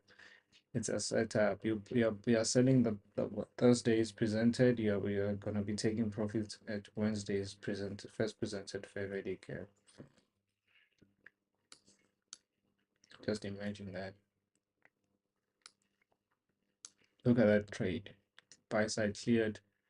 Bearish market structure shift right there. Retracement into Thursday's first presented fair value gap, and then another gain break. Is a break of structure, retracement again. Boom. To that Wednesday retracement fair value gap. After that, it pushes higher, creates a new first presented fair value gap, and then it uses that to climb higher, and then it closes after. Imagine like how many times did it come back to the first presented fair value gap? Countless times. So every trade that you're going to be getting that's closed, and you're having the it's like having a new day opening gap basically. And then you have this strong low here that was created. You have Tuesdays and Mondays first presented fair value gaps here. So this is a strong one. That's why look at the low right there. Crazy. That low, the bodies are telling you the story. The bodies are telling you the story right there. Boom. Crazy, crazy, crazy, crazy if you ask me, bro. So with these things here, you can like create a model around them and say I'm bullish, I'm looking to get a low at that new or Wednesday's first presented fair value gap during that macro, and then you want to see it shift and go all the way up. You can literally create your own model using these things. You can literally do that. how many trades were you going to form, to get, how many trades are you going to form or get around these first presented fair value gaps? Countless. Let's look at some of the trades here. I like trading the 950, the last 1050 macro, 10 to, I like the 950 to 1010 macro and the 1050 to 1110 macro. So let's look at this macro here. This is the PM session. So it's 110, because I shared this with the guys. Let's look at this macro here. Let's not look at all these macros. It's going to take long to load. With the, let's leave these ones here. Then let's leave those ones right there. And leave all of those other macros. But this is a macro. While we wait for the indicator to load, we can just type it out. 1250 to 110. And you got this guy. Not let's turn to the right. 1250 to 110 macro. There we go. You are above this Thursday's first presented fair value gap, right? And then you see a sweep that was kind of delayed. This is 11 minutes past 1, and then you see completely it's inverting this fair value gap right there, and then you see a break in market structure, and then a retracement. You can just literally be watching and not trading this retracement, and then it drops. Now you're inside what? This is because you're waiting for the session to begin. Obviously, this macro is going to initiate the run, which it did, buy side rate, and then you're waiting for the PM session to begin at what? 1:30 p.m., right? We open, but already the macro is priced in a sub program. A sub program is in once we break structure here. There's a change in state of delivery right there. So now we have to be because we are inside the kill zone, we have to have that bigger trend that's going to send us lower, right? There's a change in state of delivery already that's been priced in. So the sell program is in. All right. So you say, okay, I'll entertain a trade maybe below, because you see these relative equal lows right here, right? What else do you have in close proximity to these relative equal lows? You have the first presented fair value gap, right? You can use these relative colors as your draw, and you incorporate this first presented fair value gap, and you say, I'm gonna entertain a trade that's gonna, after I will not see price close below the first presented fair value gap on Thursday, right there. And you say, okay, on retracement, I want to sell the CE. You can literally be selling the CE here, and you put your stop loss above this bullish breaker, because you have this bearish breaker down here. You can use this as your stop loss, something like this here. Where is the thing? Where is it? There, the short. You say, okay, I'm selling the CE of the break, and I'm gonna put it above my breaker here. Or you can wait for silver bullet entry and say, okay, where is 2 o'clock? 2 o'clock is somewhere here. Let me wait for the 150 macro. That's gonna give me something and take it lower to those relatively lows. Here is 2 o'clock, right? Okay, let me remove this. It's 2 o'clock. You say you want to take the silver bullet entry, right? Okay, let's study the 150 macro. 150 macro clears the low here. 150 is here. This is 151. 150 is here. It clears the low. So it has, the macro now has sell side. We are bearish. What's most likely going to do is most likely going to invalidate this CB, or it can just enter the CB and rush to this sell side. But if you are trading on high resistance liquidity conditions, you must expect that it can whip this high, because it taking out this high here, it's not changing the trend. We also have this guy, as long as it respects this bearish breaker, then you can try that. It can easily still, you know, roll over.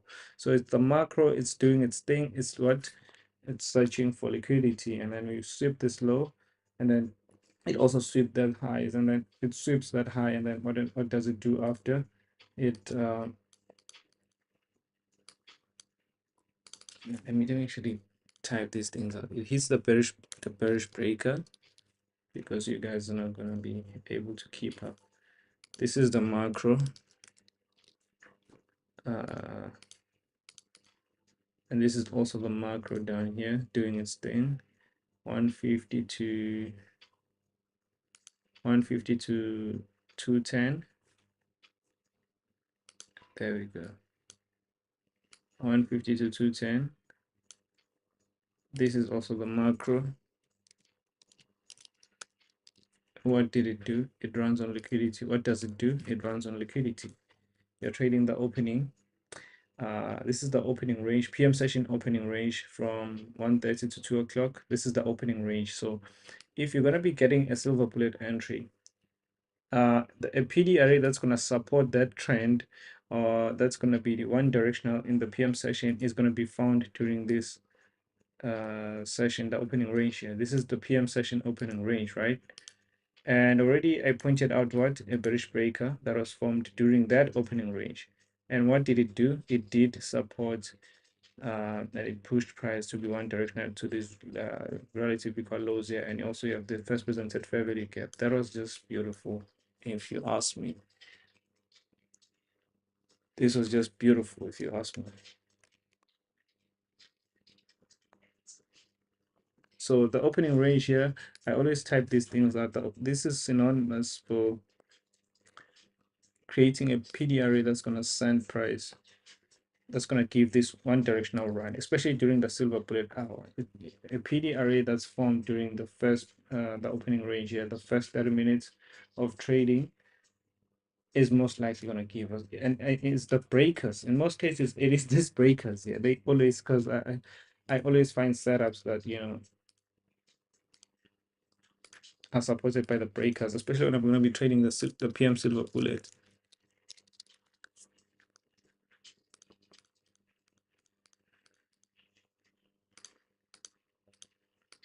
You have sell side liquidity, bearish breaker. The macro here is from 1250 to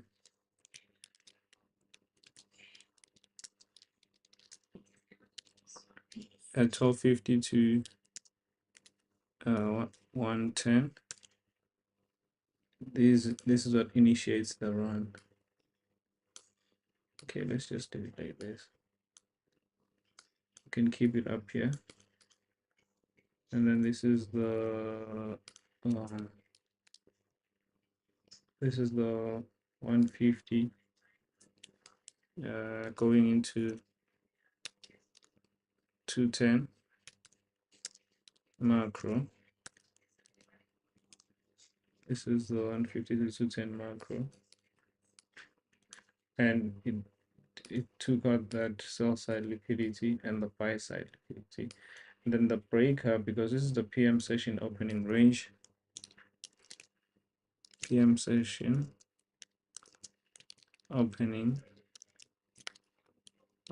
range, sorry, begins here, and you're hunting for that PDR that's going to support the PM session trend, or whatever trade you're looking at. It ends here. And so yes, obviously, as I said before,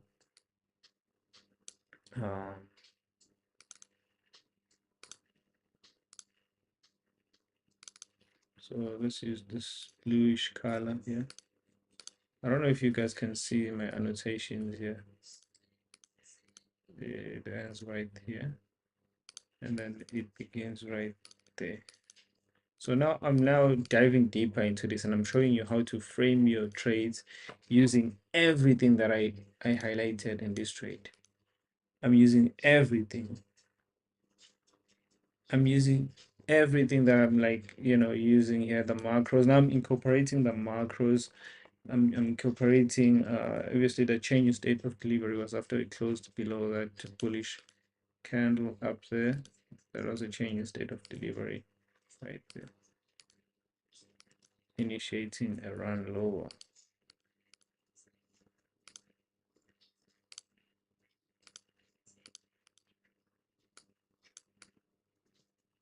And then you have these relative equal. Now again, when did the market create these relative equal lows? This is lunch hour.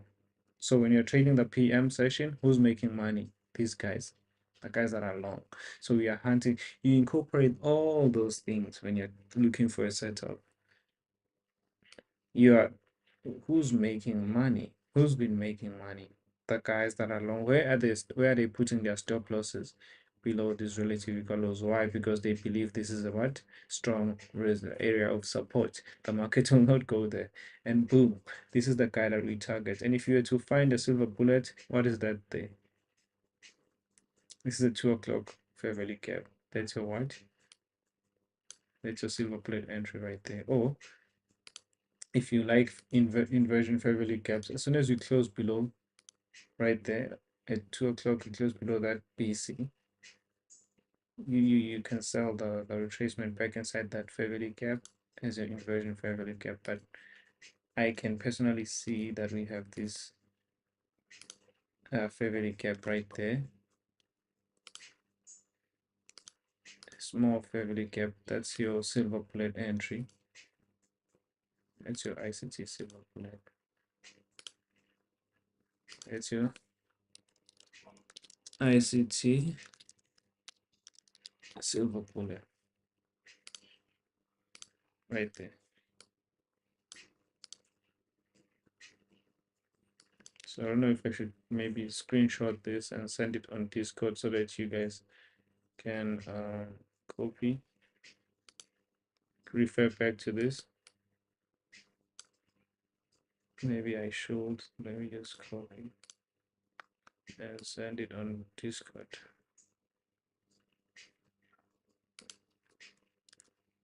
I'm just gonna send it analyzed on a live stream. So that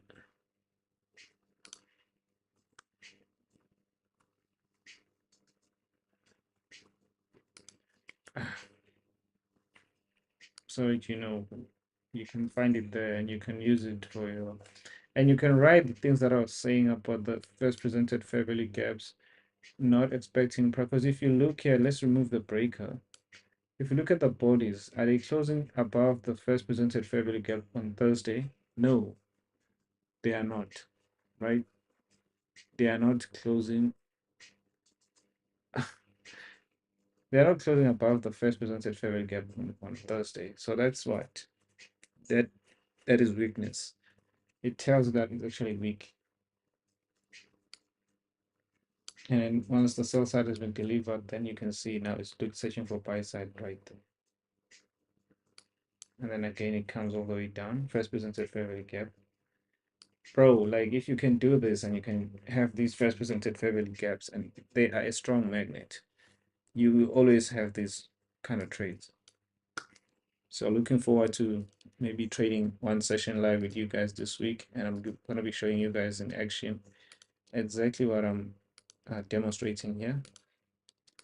And I can't wait, man. I honestly can't wait. So I'm gonna leave my first presented fair value gaps here. You can do the same thing on every session. Basically, you can use it for, because now I think that we're going into like a 2 hour live stream now. I don't want to make it a long live stream. I think I should be done for today.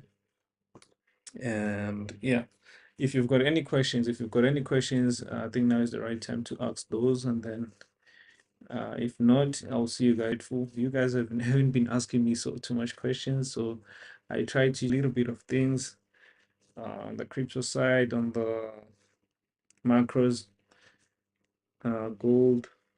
What else? First presented fair value gaps. Obviously, I didn't go to new week opening gaps. Maybe on the next live stream, I'll be covering those as well. But for today, I think this is it, and you let me know if you've got any questions.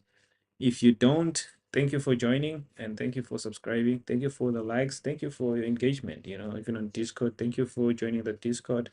I'm going to be live trading with you guys soon there on Discord. And yep, I think this is it for today, guys. If you've got any questions, if you've got any questions, you can ask me those right about now, before we do like I don't even think I should do a weekly forecast. It's already too much. It's already too much. I think people have been joining the wrong, they've been joining the wrong lives. I see I'm getting the bot notifications. Yeah, these guys have been joining the wrong, they've been joining the live session on Discord. I told them I'm live on YouTube. Why are they not here? Because I'm live here on YouTube. Why are they not here? So I think that's it for today, guys. I'll see you on the next one. Cheers.